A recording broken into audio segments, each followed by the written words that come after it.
Let's talk to Alex de Waal. He's Executive Director of the World Peace Foundation at the Tufts University's Fletcher School of Law. He joins us now from Boston. Why has the military changed tack here? Well, no one really quite knows. The Transitional Military Council and the democratic forces were very, very close to an agreement just a few days ago, just a few minor details remaining to be ironed out.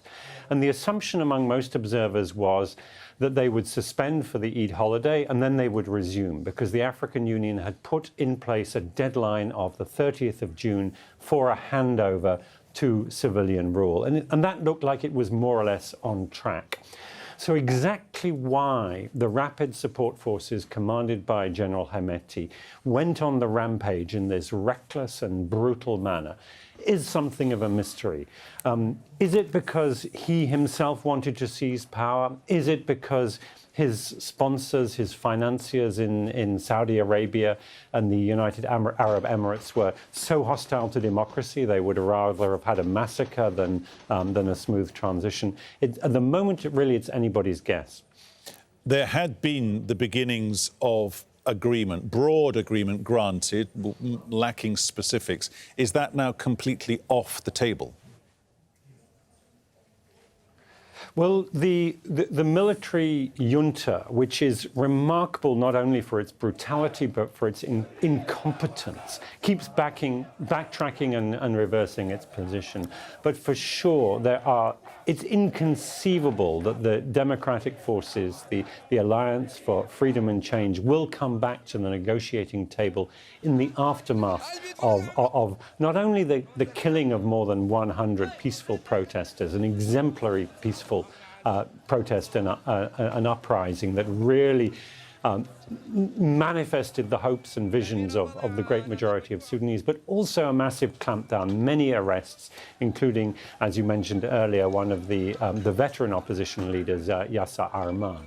So unless there are really firm guarantees that this sort of thing is not going to happen again and that there really is a proper commitment to a transition to a civilian rule, it's inconceivable that the democratic forces will come back to the table.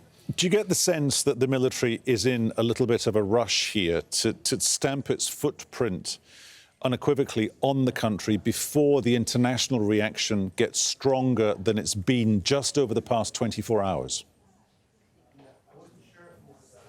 I think the military is divided. I think the professional military, the Sudan Armed Forces, who over the many months of protests against the former President Omar al-Bashir showed remarkable restraint in not firing on the protesters. I'm sure most of the officer corps of the Sudan Army are appalled at what is happening. What we have, in a way, is the revenge of the Janjaweed. The army was not ready to fight in many of the counterinsurgency campaigns in Darfur and other parts of the country in previous years. They had their tank battalions, they had their aircraft, but the ground forces doing the fighting were the irregulars, led by the ruthless, bold, but also uneducated paramilitary commanders like General Hemeti. He's not really a general. He was promoted to a general, but he's never been to staff college. And these are the people who have seized power, who are actually making the running, but they have no constituency outside themselves. So exactly what they're going to do with the power that they've seized, other than causing havoc, is really not clear to anybody at all. Briefly, sir, because we are almost out of time, is it your sense that the military, the kind of people you're now talking about, will never really want to accept being subservient to a civilian administration?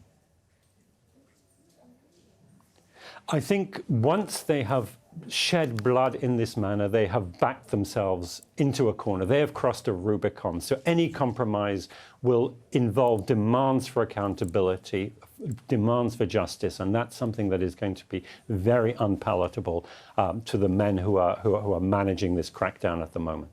Alex de Waal, we appreciate your insight. Many thanks.